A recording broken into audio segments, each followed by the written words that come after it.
কি আসে ডেট আসে, আমরা পাওয়ার সাপ্লাই দিয়ে চেক করো কি দেয়া, যদি পাওয়ার সাপ্লাই দিয়ে কোনো রিডিং দেখায় তাহলে ওকে, যদি রিডিং না দেখায় লাগে মোবাইল খারাপ না, এখানে একটা নতুন ব্যাটারি লাগবো, কি লাগবো, আর নতুন ব্যাটারি আমার সাথে নাই, তাহলে কি করবো, এই পুরানটারে নতুন বানাবো, পুরানটারে কি বানাবো, এই জন্য বললাম পুরানটারে আমরা নতুন, মানে এই এম্পিয়ারটা আসেনি, না হলে একটু চার্জ উঠাবো। কুইক চার্জারও আছে বর্তমানে, কি আছে, কুইক চার্জার আছে, কুইক চার্জার দিয়েও চার্জ উঠানো যায়, এটা কোনটা আমরা আইনে দেখাবো এখানে, অথবা পাওয়ার সাপ্লাই দিয়েও ব্যাটারি চার্জ করবো।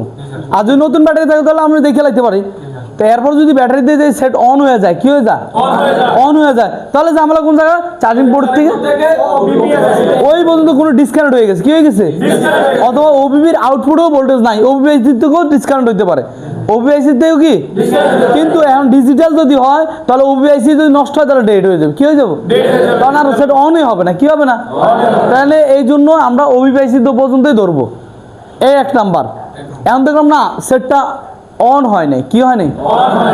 আচ্ছা। আবার আরেকটা রিজন আছে, যদি সেটটা অন যদি না হয় সর্বপ্রথম তো আমরা এটা দেখবই, সাথে আরেকটা জিনিস অন যদি না হয় সর্বপ্রথম আমরা ব্যাটারি কানেক্টরের সোল্ডারিং করবো, কি করবো,